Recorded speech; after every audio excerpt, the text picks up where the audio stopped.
Huzurabad MLA పాడి కౌశిక్ రెడ్డి నిన్న రాష్ట్ర మంత్రివర్యులు కరీంనగర్ మంత్రివర్యులు అయినటువంటి పొన్నం ప్రభాకర్ మీద చేసినటువంటి ఆరోపణలకు స్పష్టంగా పాడి కౌశిక్ రెడ్డి గారికి ఒక సవాల్ విసురుతా ఉన్నాం. పాడి కౌశిక్ రెడ్డి గారు తప్పిపోయి పార్టీలు మారి ఊసరవెల్లి లాగా గెలిచినటువంటి నీకు హుజరాబాద్ ప్రజలు పెట్టినటువంటి భిక్షతో గెలిచి దొంగ పద్ధతిలో నేను గెలవకపోతే నా శివాన్ని చూస్తారని చెప్పేసి గెలిచినటువంటి నీకు పొన్నం ప్రభాకర్ మీద మాట్లాడేటువంటి అర్హత లేదని సందర్భంగా తెలియజేస్తా ఉన్నాం. గత టిఆర్ఎస్ పార్టీ పాలనలో సిరిసిల్ల నియోజకవర్గంలో మంత్రివర్యులు కేటీఆర్ హరీష్ రావు గారు కలిసి ఇక్కడ నుండి ఇసుక డంపులు కొడతా ఉంటే ఆ రోజు నువ్వు ఎక్కడ పడుతుందో బిడ్డ పాడి కౌశిక్ రెడ్డి అక్కడ దళిత బిడ్డలను అక్కడ జరుగుతున్నటువంటి లారీలకు నిలదీసినందుకు శివాల మీదకి వెళ్ళి అక్కడ ఉన్నటువంటి మనుషుల మీదకి వెళ్ళి ఇసుకను ఎక్కకపోతా ఉంటే నువ్వు కరీంనగర్ ఉన్నటువంటి పరిధిలో ఉన్నటువంటి నువ్వు ఆ రోజు ఎక్కడ పడుతున్నావు బిడ్డ కౌశిక్ రెడ్డి అనే సందర్భంగా మిమ్మల్ని అడుగుతా ఉన్నాం.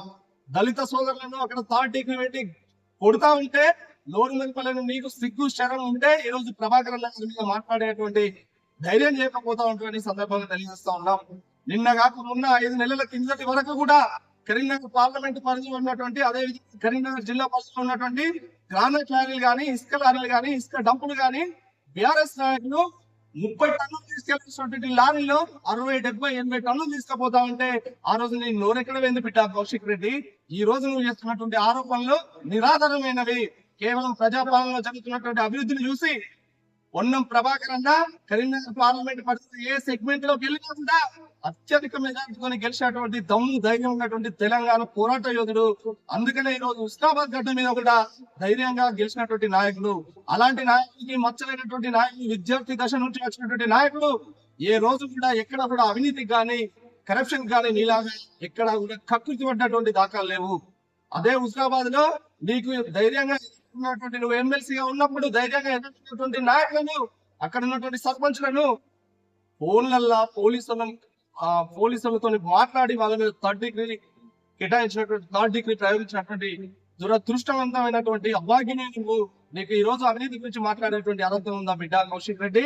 మొన్న ఒక మచ్చలైనటువంటి నాయకుడు నీకు సంబంధించి నీకు అంత దమ్ము ధైర్యం ఉంటే మొన్నటి వరకు దొంగ అన్నట్టు 5 నెలల కిందటి వరకే కూడా తెలంగాణ మొత్తంగా ఇసుక మాఫియా జరుగుతూ ఉన్నప్పుడు మీ బీఆర్ఎస్ నాయకులు ఎక్కడ వేయరు, బీజేపీ నాయకులు ఎక్కడ వేయరు.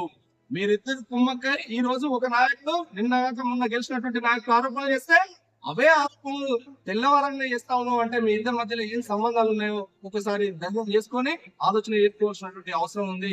ఇంకొకసారి పొన్నం ప్రభాకర్ గారి మీద కానీ మంత్రి గారి అయినా కానీ లేని పోని ఆరోపణలు చేస్తే ఇట నీకు పార్టీ కడతాం. పాడి కౌశిక్ రెడ్డి గారు తస్మత్ జాగ్రత్త బిడ్డ. ఇంకొకసారి లేనిపోని ఆరోపణలు చేస్తే కనుక నిన్ను హుజరాబాద్ నుంచి కాదు తెలంగాణ నుంచి తరిమి కొట్టే రోజు దగ్గరలోనే ఉన్నాయి. మరొకసారి హెచ్చరిస్తా ఉన్నాము. ఈ కార్యక్రమానికి ఇచ్చేసినటువంటి పాత్రికేయులందరికీ కూడా ధన్యవాదాలు.